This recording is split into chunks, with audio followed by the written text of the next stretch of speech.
بالله السميع العليم من الشيطان اللعين الرجيم. بسم الله الرحمن الرحيم. ما شاء الله لا قوة إلا بالله. حسبنا الله ونعم الوكيل، نعم المولى ونعم النصير. لا إله إلا أنت سبحانك إني كنت من الظالمين. وقبل أمري إلى الله إن الله كثير بالقتال. الحمد لله رب العالمين، والصلاة والسلام على أشرف الأنبياء والمرسلين سيدنا ونبينا وسيد قلوبنا مولانا القاسم محمد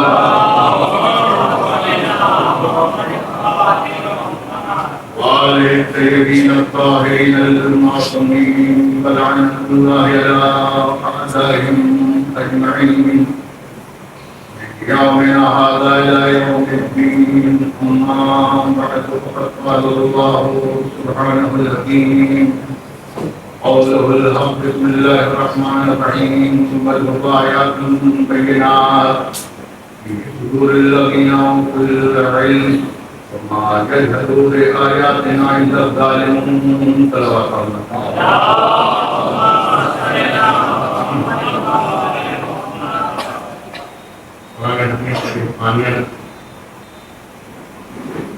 اور اس کی عظمت بیان کرتے ہوئے ارشاد ہوا بل هو آیات بینات فی صدور الذین اوتوا العلم، بلکہ یہ قرآن حکیم روشن نشانی ہے، روشن نشانیاں ہیں اس کی آیتیں فی صدور الذین اوتوا العلم، ان ہستیوں کے سینوں میں جن کو ہم نے علم عطا کیا. اس کی حقانیت اور حقیقت کے سلسلے میں گفتگو ہے، اور آیت کا جو آغاز ہے لفظ بل کے ذریعے سے شروع ہوا ہے. عربی کا لفظ بل وہی ہے جو ہماری اور آپ کی زبان میں لفظ بل کے ہوتا ہے. آپ سے کسی نے کچھ کہا، ایک بیان کیا، آپ اس کے بیان کی تبدیل کے لیے جو فقرہ استعمال کرتے ہیں اس کا آغاز بلکہ سے ہوتا ہے، بلکہ یوں نہیں یوں. یا خود آپ نے بیان شروع کیا، اس کا آغاز ہوا، ایک بات کہہ دی اور اس کا خلاصہ کرنا چاہ رہے ہیں تو آپ کہیں گے بلکہ. قرآن نے بھی لفظ بل استعمال کیا جو بلکہ کے معنی میں ہے. اب اس کے معنی کیوں واضح ہو جائیں گے. بل ہوا آیات بینات، بلکہ یہ قرآن جو ہے روشن نشانیاں ہیں، واضح نشانیاں ہیں. کہاں ہیں یہ واضح نشانیاں؟ ہمارے اوراق کے سینوں میں، ہمارے اوراق کی آنکھوں میں، ہمارے اوراق کے کانوں میں، ہماری اوراق کے زبان سے نہیں. بل ہوا آیات بینات، ہوا ضمیر ہے قرآن کی طرف، بلکہ قرآن کی حقیقت، اس کی حقانیت آیات بینات کی روشنی میں ہے. بین نشانیاں ہیں، کلیئر، صاف ستھری، واضح. کہاں؟ فی صدور الذین اوتوا العلم، ان ہستیوں کے سینوں میں جن کو ہم نے علم عطا کیا، جن کو ہم نے علم عطا کیا ہے. یعنی پہلے علم عطا کیا، اس کے بعد قرآن کی آیتیں روشن نشانیوں کی صورت میں آئی. اسی میں ارشاد ہوتا ہے بل هو آیات بینات فی صدور الذین اوتوا العلم وما یجحد بآیاتنا الا الظالمون. ہماری ان نشانیوں کا انکار نہیں کر سکتا، نہیں کریں گے مگر ظالم. یہ اللہ کی نشانی کیا ہے؟ آیت کبھی نشانی ہو، آیات کی جمع ہے. کبھی نشانی قرآن میں آپ نے دیکھا ہوگا ایک آیت ختم ہوئی تو گولا بنا دیا گیا، یہ آیت نہ ختم ہو گئی. یہ قرآنی الفاظ کی آیت ہے، آیت کی نشانی ہوئی آیت. اور کبھی کسی پر لام الف لکھا ہوا ہوتا ہے یعنی وقف لازم ہے، یعنی مطلب پورا نہیں ہوا دوسری آیت چلا کر ہوگا تو اس کے علامتیں موجود ہیں قرآن حکیم کے اندر۔ یہ نشانی کیوں ہے کہ یہاں سے آیت شروع ہوئی یہاں ختم ہوئی، اور کبھی مطلب کو واضح کرنے کے لیے نشانی ہوتی ہے کہ یہاں تک مطلب واضح ہو گیا۔ قرآن مقام پر ارشاد فرماتا ہے سنوریہم آیاتنا فی الآفاق، ان قریب ہم اپنی نشانیاں دکھائیں گے کائنات میں، فی الآفاق جس کو غالباً ہندی زبان میں برہمانڈ کہتے ہیں، پوری دنیا میں جو شامل ہے، فی الآفاق وفی انفسہم، اور لوگوں کے نفسوں میں، یعنی پوری دنیا میں دکھائیں گے اپنی نشانیاں، اللہ فرماتا ہے وفی انفسہم، اور ان کے خود نفسوں میں دکھائیں گے۔ کس لیے دکھائیں گے؟ حتی یتبین لہم انہ الحق، یہاں تک کہ ان پر واضح ہو جائے، عیاں ہو جائے، کلیئر ہو جائے کہ اس کی ذات حق ہے۔ یہ نشانی جو ہے وہ اس لیے ہے کہ اس نشانی کو دیکھ کر اصل خالق کی طرف ذہن جائے، اس واقعے کو دیکھ کر اصل خالق کی طرف ذہن مڑے۔ یہ نشانی ہے، یعنی کہ انسانی عظمت ہے نفس انسان کی کہ جہاں اس آیت میں اس نے ایک فطرے میں پوری دنیا میں نشانیاں دکھانے کا ذکر کیا، وہیں انسانی نفسوں میں یعنی انسانی نفوس کو پوری دنیا کے برابر قرار دے دیا۔ میری بات شاید نہیں پہنچ سکی۔ سنوریہم آیاتنا فی الآفاق، ان قریب ہم اپنی نشانیاں دکھائیں گے آفاق اور پوری دنیا کے اندر، وفی انفسہم، اور لوگوں کے نفسوں میں یہ تصویر دکھائیں گے حتی یتبین لہم، یہاں تک کہ ان پر واضح ہو جائے، عیاں ہو جائے، کھل سامنے آ جائے، وہ تبلیغ کرنے پر مجبور ہو جائیں انہ الحق، کہ اس کی ذات حق ہے، حق ہے۔ یعنی دنیا کی جو نشانیاں ہیں جو اشارہ کر رہی ہیں ایک حق کی طرف، ایک حقانیت کی طرف۔ قرآن نے کہا وما یجحدوا بآیاتنا الا الظالمون، ہماری آیتوں کا انکار نہیں کریں گے، نہیں جھٹلائیں گے مگر ظالم۔ اور اس سے پہلے سورہ کیا ہے جس کی وضاحت کی تھی؟ بل هو آیات بینات فی صدور الذین اوتوا العلم، یہ جو قرآن کی حقیقت ہے، یہ قرآن کی جو حقانیت ہے، یہ روشن نشانیاں ہیں ان تینوں کے اندر جن کو ہم نے علم عطا کیا ہے۔ وما یجحدوا بآیاتنا الا الظالمون، ہماری ان نشانیوں کا انکار نہیں کریں گے مگر ظالم۔ تو اس سے نتیجہ یہ نکلتا ہے کہ جن سینوں کے اندر قرآن کی آیتیں محفوظ ہیں، آیات بینات ہیں، واضح نشانیاں ہیں، ان سینوں کا انکار بھی کرنے والے ظالم ہوں گے۔ یہ آیت نتیجہ دے رہی ہے، جہاں یہ نتیجہ نکل رہا ہے کہ ہماری آیتوں کا انکار نہیں کریں گے مگر ظالم، تو وہاں یہ بھی آیت نتیجہ دے رہے ہیں، ناطق ہے، کھل کر بیان کریں گے کہ جن سینوں میں قرآن کی حقیقت ہے اس کا انکار نہیں کریں گے مگر ظالم، ظالم ہی ان کا انکار کریں گے۔ دوسری آیت سے میں سہارا لیتا ہوں، قرآن حکیم کے بارے میں مختلف اقوال کے یہ الفاظ کے اعتبار سے معجزہ ہے، یا الفاظ و معنی کے اعتبار سے معجزہ ہے، یا مفاہیم کے اعتبار سے معجزہ ہے۔ تو جس نے جیسے نتیجہ لیا ہوگی جو ہے وہ آیت جو بیان کیا قرآن کے اندر موجود ہے کہ یہ لوح محفوظ پہ آیا، بل ہوا قرآن مجید فی لوح محفوظ، یہ لوح محفوظ پہ ہے، اور آپ کے پاس اس کا فرشتہ لے کر آیا۔ لیکن جو نتیجہ نکلا ہے وہ یہ ہے کہ قرآن کے الفاظ بھی، قرآن کے مفاہیم بھی، قرآن کے مطالب بھی، قرآن کا نتیجہ بھی سب اللہ کی طرف سے ہے، سب اللہ کی طرف سے۔ پھر یہ بات کی کہ کیا اس کے الفاظ معجزہ ہیں، کیا اس کا مطلب معجزہ ہے؟ کہ نہیں، سب کچھ معجزہ ہے، الفاظ بھی، معنی بھی، مطالب بھی۔ اگر صرف الفاظ معجزہ ہوتے تو یہ جو چیلنج تھا کہ قرآن کے حفظ لے آؤ تو صرف عربوں سے مقصود ہو کر رہ جاتا۔ اب چونکہ اس میں مطالب بھی ایسے ہیں، معنی بھی ایسے ہیں، مفاہیم بھی ایسے کہ جو اتنی گہرائی اور گہرائی کو لیے ہوئے ہیں کہ یہ پوری دنیا کے لیے معجزہ بھی بن رہا ہے اور چیلنج بھی بن رہا ہے. اس کا جواب دے گا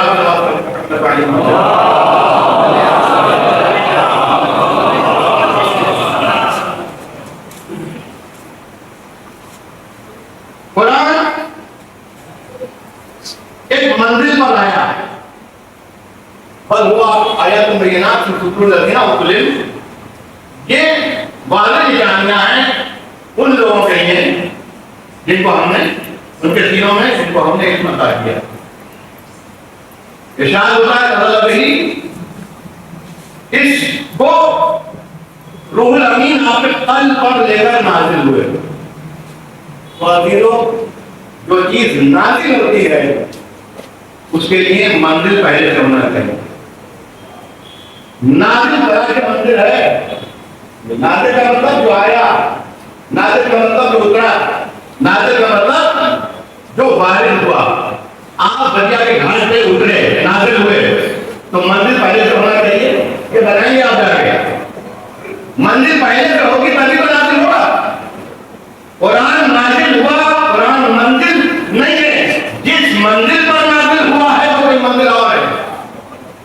وہ منزل ہے قلب رسالت محمد مصطفیٰ صلی اللہ علیہ وسلم.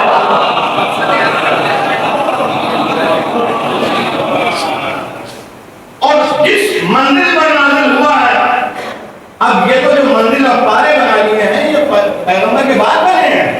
اپنی سہولت کے لیے پارے قرآن ہے کہ بھائی ایک مہینے میں قرآن ختم کرنا ہے تو 30 پارے بنا لو. 7 منزل ہیں تو 7 منزل بنا لو. 7 دن میں ختم کرنا ہے تو 7 منزل ہیں.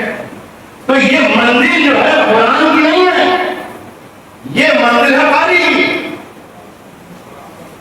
یہ منزل جو ہے قاری کی. یہاں سے چلا یہاں کا منزل تھا, وہاں سے وہاں جا وہاں کا منزل تھا, گھر سے چلا دریا پہ پہنچا منزل تھا. منزل کچھ اور ہے جس کے لیے قرآن نے کہا ہے کہ آپ کا اترا ہے تو آپ کا قلب مبارک منزل ہے, آپ کا سینہ مبارک منزل ہے. اور ہماری آیتوں کا انکار نہیں کریں گے مگر وہی کہ جو ظالم ہے. تو عزیز گرامی اس میں جو کہا گیا ہے کہ ہماری آیتوں کا انکار نہیں کریں گے, یہ جمع کا صیغہ ہے. وما یذکر بآیاتنا الا الظالمون, یعنی ظالمین کی بھی کثرت ہوگی. اور جو افراد ایسے ہیں کہ جو منزل قرآن کہے جائیں پیغمبر کے بعد, وہ بھی کچھ ایسے ہی افراد ہونے کے کوئی ایک نہیں ہوگا, بلکہ وہ وہی ہونے کے جن کے لیے پیغمبر نے فرمایا ہے علی مع القرآن والقرآن معی. تلاوت پڑھیں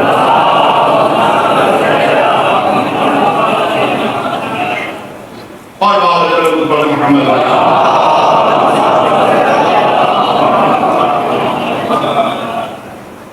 وما یذکر بآیاتنا الا الظالمون. اور پھر اب قرآن کی حقیقت جاننے کے لیے ارشاد ہوتا ہے کہ اس کی حقانیت کا ایک حقانیت, اس کے مقابلے میں ایک حقیقت, ایک مجاز, ایک اصل, ایک نام. ارشاد ہوتا ہے وما یعلم تأویلہ الا اللہ والراسخون فی العلم. اس کے حقیقت نہیں جانتے ہیں اس کی قرآن کی.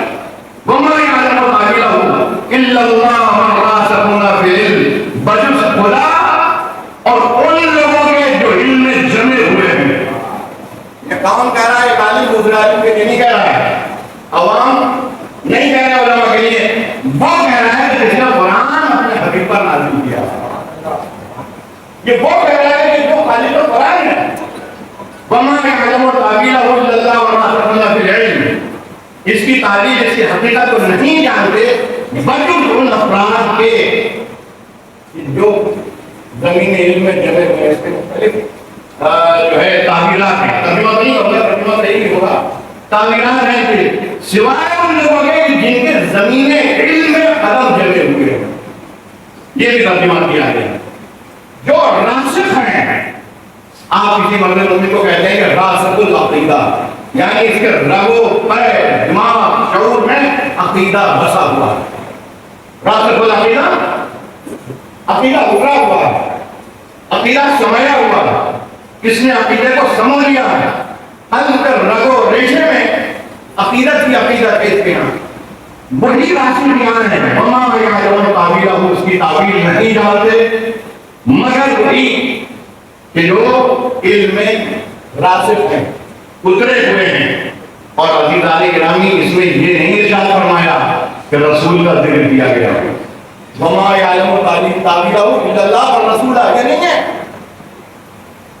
میں توجہ کروں گا پھر بات آپ کو، اس میں یہ نہیں ہے وما یعلم تاویلہ، اس قرآن کی حقیقت اور تعویل کو نہیں جانتا الا اللہ والرسول، بجز اللہ اور رسول کے نہیں، ڈائریکٹ اللہ کی بات وما یعلم تاویلہ الا اللہ والرسول فی العلم۔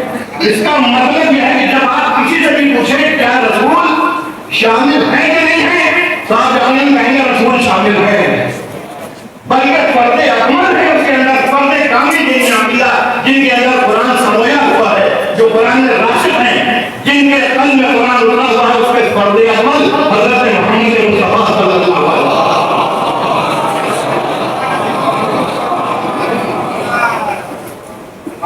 اس میں یہ تو نہیں کہا گیا کہ اللہ جانتا ہے اور اس کا رسول جانتا ہے اور راشد ہونا فیل، ڈائریکٹ اللہ کے بعد کہا راشد ہونا فیل، اور پھر قرآن کا مطالعہ کیجیے تو سب سے پہلے اللہ کے بعد سب یہ کہیں گے کہ رسول ہے۔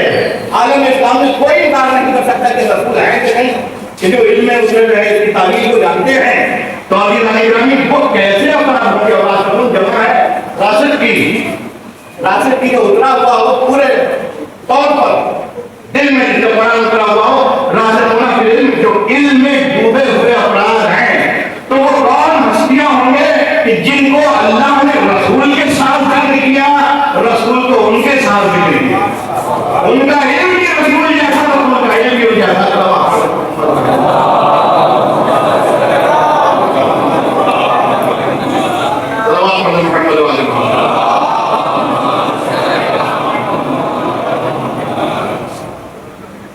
راشد جو پورا اترا ہوا ہے، دل میں قرآن سمایا ہوا ہو، ریگولیشن اور قرآن کی حقیقت ہو، وہ جانتا ہے وما یعلم تاویلہ الا اللہ والراسخون فی العلم، اس کی تعبیر، اس کی حقیقت، اس کی مطالب، اس کے معنی جان ہی نہیں سکتا، وہی جانتا ہے جو اللہ ہے، جو لایا خالق ہے، کلام اس کا آیا ہے، اور اس نے تو بتا دیا ہے کہ دیکھو یہ تو ہم اپنے سماج میں بھی دیکھتے ہیں کہ اگر کوئی ذات ہمیں نہ ملے تو ذات کیسی ہے، شخصیت نہ ملے تو اگر اس نے کبھی کلام کیا ہے، تقریر کی ہے، اس کا مضمون ہے، اس کی کتاب ہے، تو اس کی کتاب بتا دے گی کہ وہ کیسا ہے، اور اگر پڑھنے والا ہے تو اس تحریر سے اس کے مزاج کو بھی پہچان لے گا کہ اس کا مزاج جو ہے حقیقت پسندانہ ہے، یہ معجب ہے، یہ ذکر ہے، مثلا یہ مسترد الذہن ہے، جس کی فکر منتشر ہے، یعنی مضمون میں اگر پیوستگی نہیں ہے، جیسے آپ تقریر سن کے اندازہ لگا سکتے ہیں کہ اس کی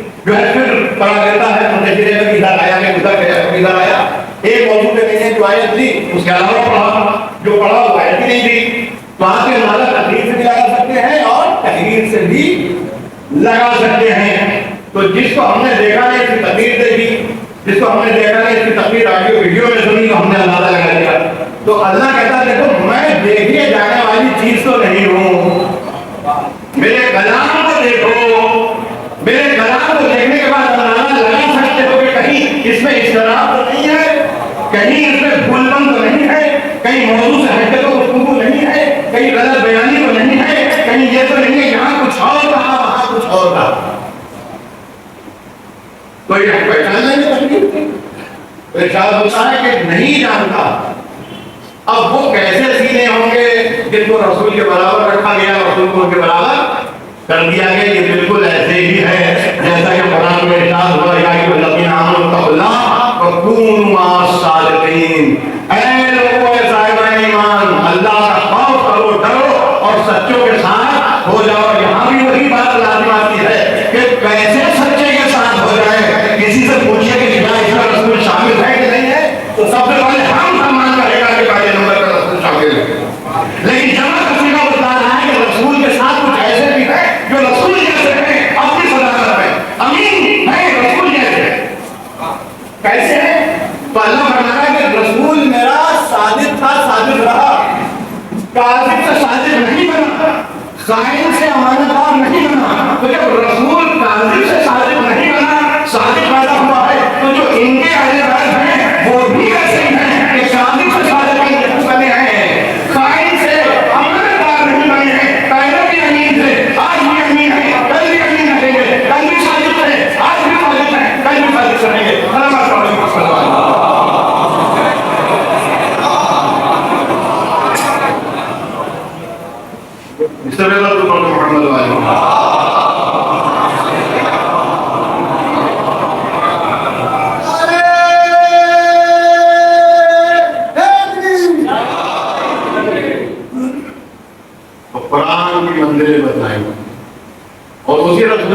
قلب میں آیا تھا بتائیے اللہ کے رسول یہ قرآن ہے کیسا؟ قرآن کی منظریت کیا ہے؟ آپ نے فرمایا ظاہرہ امیر، اس کا جو ظاہر ہے بہت خوشنما، وباطنہ امیر، اور اس کا جو باطن ہے بہت گہرا ہے. اور کہا گیا 60 باطن ہیں اس کے. باطن کا مطلب ایک چیز کو ہم نے دیکھا، ہم آپ کے باطن کو نہیں دیکھ رہے ہیں. آپ کے کلام کو دیکھا، اس کے اندر کا نہیں پتا. اب کسی ایک شعر کو غالب کر لیجیے آپ، اس کے ظاہری ترجمہ کرنے کے تو مطلب نہیں ہوگا، ٹھیک ہے؟ اس کا باطن ہوگا، اس کا مطلب باطن ہوگا، اور جو جس کمال کا ہوگا وہ اسی حساب سے اس کی تفسیر کرے. ایسے ہی تفسیر میں جس کا علم زیادہ ہوگا وہ اسی حساب سے اس کی تفسیر کر دے گا، تشریح کر دے گا. ظاہرہ امیر وباطنہ امیر، باطن اس کا بہت گہرا ہے، بہت گہرا ہے. تو ابھی جھگڑے تو ظاہری جو ہو رہے ہیں، ظاہر قرآن کو لے کر ہو رہے ہیں. اگر مجلس کے طول ہونے کا کرنا ہوتا تو بہت سی مثالیں دیتا. میں ایک مثال دیتا ہوں بسم اللہ الرحمن الرحیم. انما ولیکم اللہ ورسولہ والذین آمنوا الذین یقیمون الصلاۃ ویؤتون الزکاۃ وہم راکعون. تو ہمارے سماج نے اسلامی نے اس کا ترجمہ یہ کیا، ظاہر کے الفاظ اپنے معنی پر ناطق ہے، بول رہے ہیں انما ولیکم اللہ ورسولہ، تمہارا ولی سرپرست اللہ ہے، اس کا رسول ہے. والذین آمنوا الذین یقیمون الصلاۃ ویؤتون الزکاۃ وہم راکعون. تو جن برادران نے علی ابن ابی طالب علیہ الصلوۃ والسلام کی فضیلت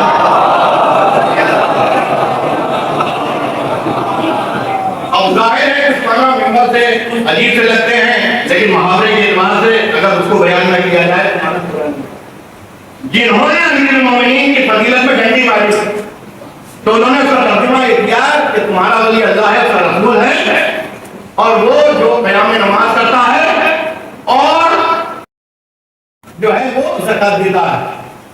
لیکن ہمارے علماء نے کہا کہ وہم راکعون، وہ حالت رکوع میں زکات دینے والا ہے. اور اس کا جواب یہ دیا کہ جب قیام نماز ہو گیا تو سجدے بھی اس میں آ گئے، قیام بھی اس میں آ گیا، رکوع بھی اس میں آ گیا، قعود بھی اس میں آ گیا، قرات بھی اس میں آ گئی. یہ جو آپ نے ترجمہ کیا کہ وہ حالت وہ قیام نماز کرتے ہیں اور زکات دیتے ہیں، یہ غلط ہے. علماء امامیہ نے ترجمہ کیا وہ حالت رکوع میں زکات دیتے ہیں، اس لیے کہ ان کا مطلب ذہن بھٹکانا تھا اس فضیلت سے جو امیر المومنین سے مخصوص تھی.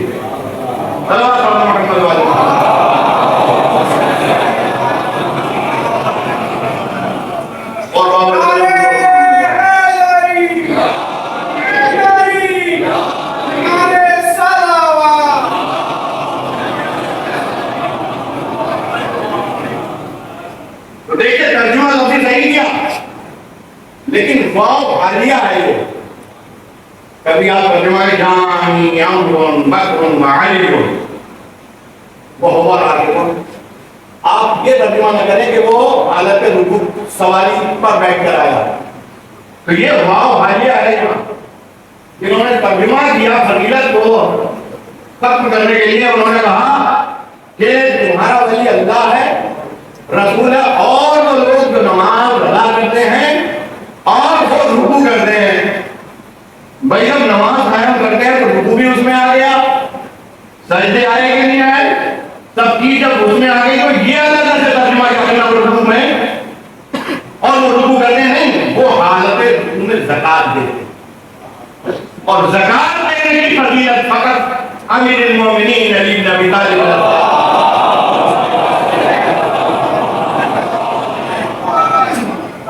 اور وہی افراد ہیں، وہی ہستیاں ہیں پیغمبر کے ساتھ علم میں شریک، کہ جن کو پیغمبر نے علم بھرایا، زبان پھسائی تو علم عطا کیا، سینے پر لیا تو علم عطا کیا، دوست پر لیا تو علم عطا کیا، علم عطا کیا. جب بھی رہے علم عطا کرتے رہے. جب سوال کیا امیر المومنین نے تب علم عطا کیا، اور اگر سوال نہیں کیا تو بغیر پوچھے آپ نے بتایا. یہاں پر فرمایا ہے کہ میں نے اللہ کے رسول سے علم کے 1000 باب سیکھے اور ہر باب سے 1000 باب، ایک باب سے، ہر ایک باب سے 1000 باب میں نے خود پیدا کیے۔ یہ زمین علم ہموار تھی تبھی تو ایسا ہو سکا، ورنہ جہاں زمین علم ہموار نہیں تھی پیغمبر کی صحبت میں بھی آتے تھے، تقریر بھی سنتے تھے، خطبہ بھی سنتے تھے، بیان بھی سنتے تھے۔ جب جاتے تھے تو قرآن کہتا ہے کہ اے رسول جب یہ واپس جاتے ہیں آپ کی بطن سے تو کہتے ہیں ماذا اعلیٰ عالم، یہ اللہ کے رسول ابھی کیا کہہ رہے تھے؟ سامنے کی بات یاد نہیں ہوتی، پیغمبر کے بعد کی بات کیا یاد رکھے گی؟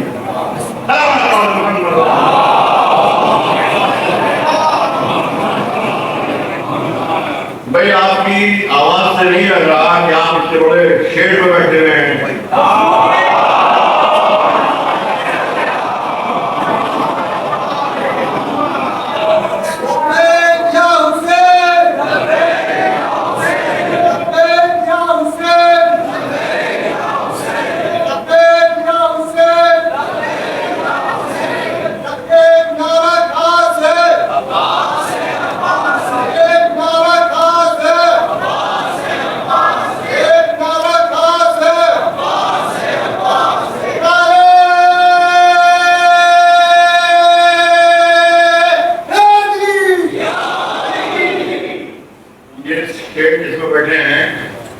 یونیورسٹی میں 1 سال لگایا پرمیشن دینے میں، یہ جس کو بیٹھے ہیں آپ، اس سے پہلے کی مسجدیں، اس سے پہلے کی ماہ مبارک اور اعمال سب آپ کے ذہن میں ہوں گے، جب باری ہو گئی تو بڑی مجموعہ میں بیٹھتا تھا، اور ظاہر ہے تو کوئی اپنے آپ کو جھوموں کو بیمار ڈالے گا نہیں۔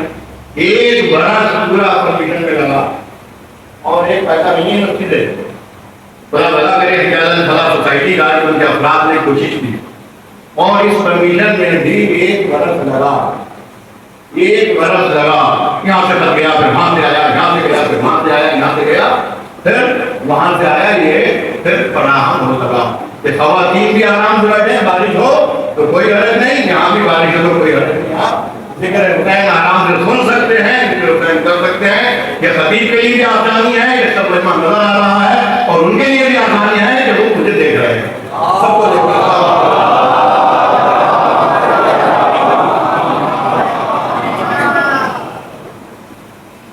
کہا کہ اللہ کے رسول نے مجھے علم کے 1000 باب تعلیم فرمائے، اور جہاں یہ فضیلت ہے اہل بیت کی، امیر المومنین کی، کہ پیغمبر کے ساتھ بہت سے فضائل میں شریک ہیں، وہاں پیغمبر نے یہ بھی فرمایا ہے،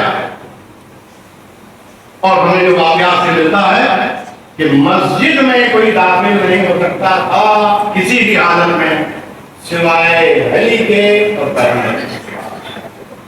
جیسے قرآن میں آپ کے ساتھ شرف حاصل ہے، ویسے ہی آپ کو ورود مسجد میں۔ دوسری فضیلت یہ ہے کہ کسی کا دروازہ نہیں کھل سکتا تھا سوائے علی کے اور پیغمبر کے، کھلا رہا، اور جن کے بند ہوئے دروازے یہ نہیں کہ کسی غیر میں بند ہوا ہو اور اپنے کے سب کے کھلے رہے ہیں، پیغمبر کے چچا کی کا دروازہ بند، جناب عباس وہ آئے، کہا کہ اے بھتیجے کیا میرے دروازے کے لیے حکم ہے نا؟ تو آپ نے فرمایا نہ میرے حکم سے کسی کا دروازہ کھلا تھا نہ کسی کا بند ہوا ہے، اللہ کی مرضی ہے کہ تم سب کے بند ہو، علی کا دروازہ کھلا ہے۔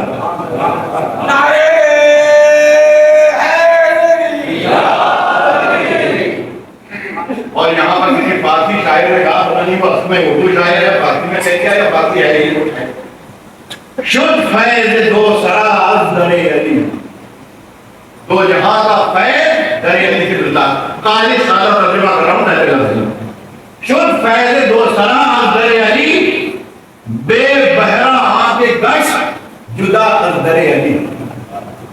بہرا من تو اردو سے کم تعلق رکھتے ہیں، بہرا من فائدہ حاصل کرنا، بے بہرا یعنی اس کو فائدہ حاصل نہیں، وہ بہرا ہو رہی ہے، کام سے نہیں سنا، بے بہرا آنکھ گشت جدا از در علی، یعنی دو جہاں کا اگر شرف حاصل کرنا ہے، فضیلت حاصل کرنا ہے تو در علی پہ آؤ،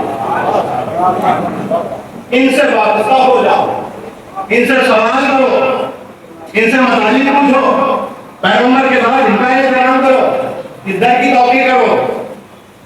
شد پہلے دو سرا زر علی، دو جہاں کا رب زر علی سے ملے گا.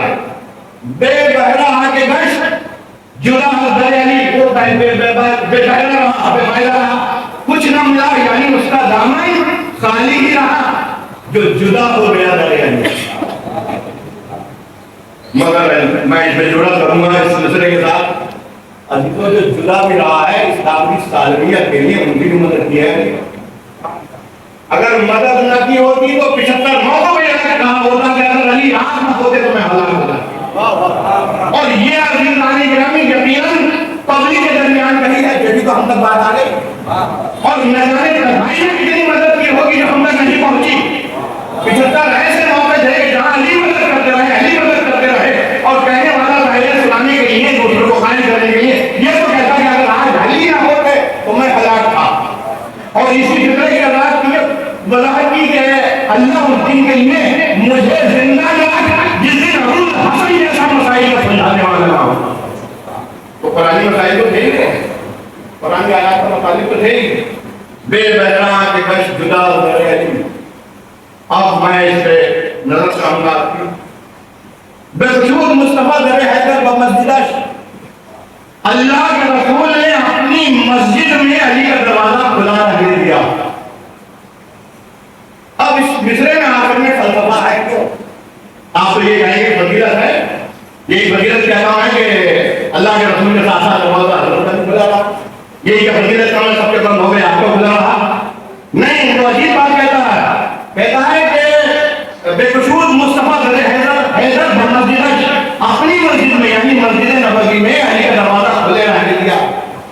یعنی کہ میر رسی با خدا ازدر علی، یہ اس لیے کھلا رہنے دیا. بتا رہے تھے پیغمبر کہ علی کبھی اللہ سے پہنچو گے تو علی کے دروازے سے جاؤ. صلوات علی محمد علیہ.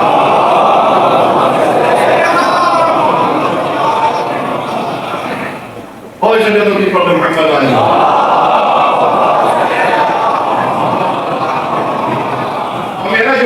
تو اس سے آگے کہتا تاریخ کی روشنی میں، تفسیر کی روشنی میں مصرے میں اتنی ہی بات نرم ہو سکتی تھی کہ بوجود مصطفیٰ در حیدر و مسجدش، یعنی کہ رسی بخدا ازدر علی، یعنی اللہ تک رسائی در علی سے ممکن ہے. فقط اللہ تک نہیں، قرآن بھی ملے گا تو ان کے در سے ملے گا، پیغمبر کی تعلیمات ملے گی ان کے در سے ملے گی، حقیقت ملے گی تو ان کے در سے ملے گی، ایمان ملے گا تو ان کے در سے ملے گا، اسلام ملے گا تو ان کے در سے ملے گا.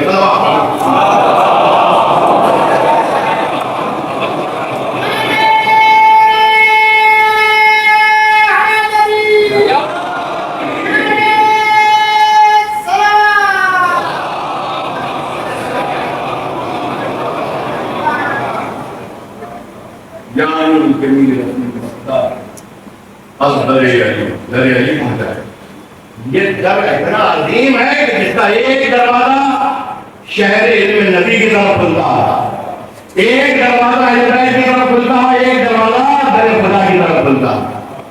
یہ اتنا عظیم دروازہ ہے، معمولی دروازہ نہیں. اور اس دروازے کا تعارف پیغمبر نے مختلف مقامات پر مختلف جہتوں سے کروایا. قرآن کی منزل آپ کا سینہ ہے، آپ کے سینے پر قرآن نازل ہے، آپ اس کی حقیقت سے واقف ہیں. وما یجحدوا بآیاتنا الا الظالمون، ہماری ان آیتوں کا انکار نہیں کریں گے مگر ظالم لوگ. قرآن حکیم میں متعدد مقامات پر آیتیں ہیں جو ان کے فضیلت کو بیان کر رہی ہیں، جو ان کی شرف کو بیان کر رہی ہیں.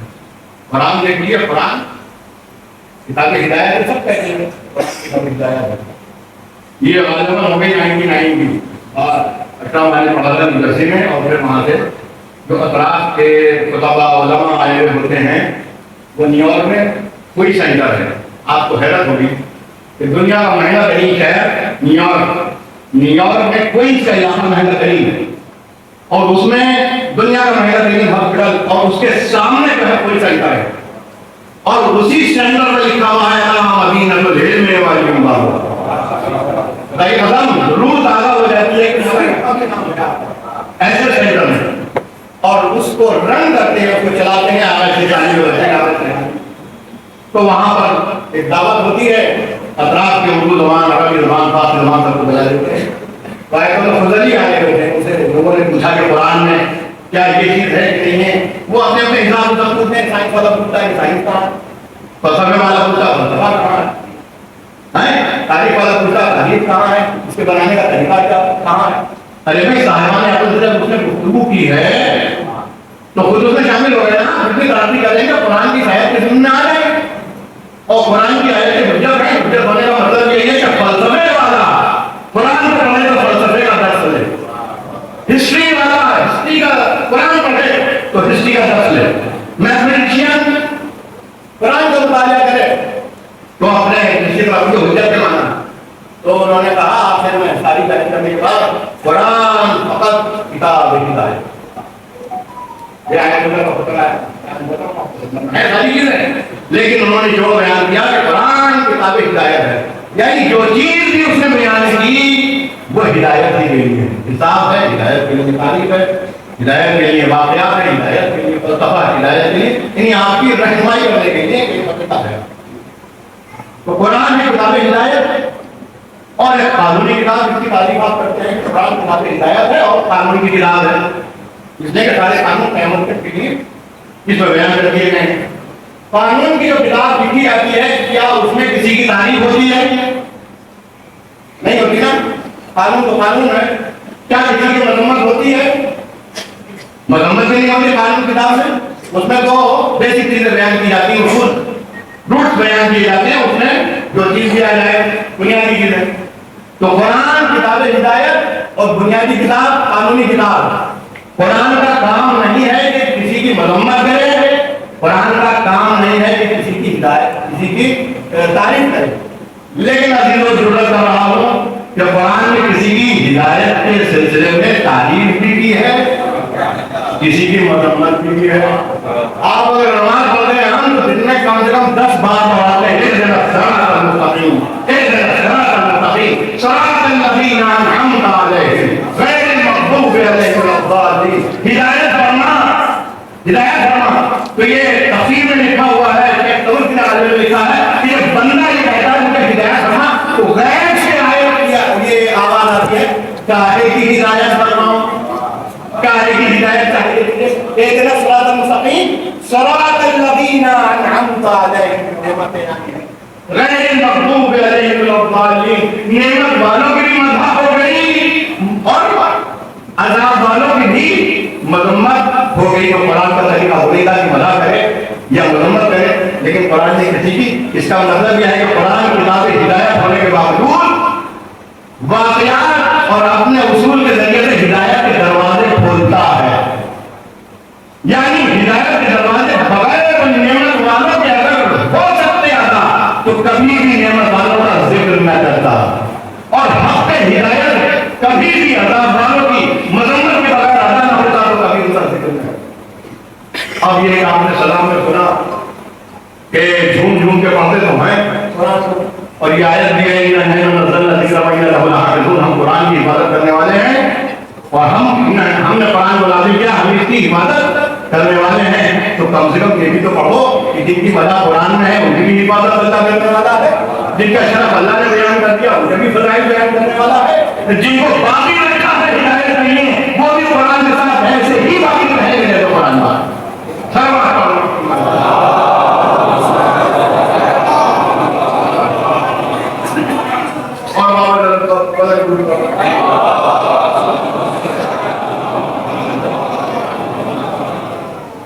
جس کا جیسا ضرب تھا قرآن نے رائے خدا میں سرد کرنے والوں کی مثال بیان کی ہے کہ رائے خدا میں جو سرد کرتے ہیں ان کی مثال ابا تانے کی طرح ابا کی طرح انبتت منہا سرابلا، اس سے 7 بالیاں پیدا ہوں اور ہر بالی میں کتنے 7 دانے، یعنی رائے خدا میں خرچ کرنے والوں کے لیے اللہ نے مثال دی کہ ان کی مثال ایسی ہے جس طرح سے ایک دانہ زمین میں ڈالو 7 بالیاں نکلیں، اور وہ بھی بالی ایسی کہ ہر بالی میں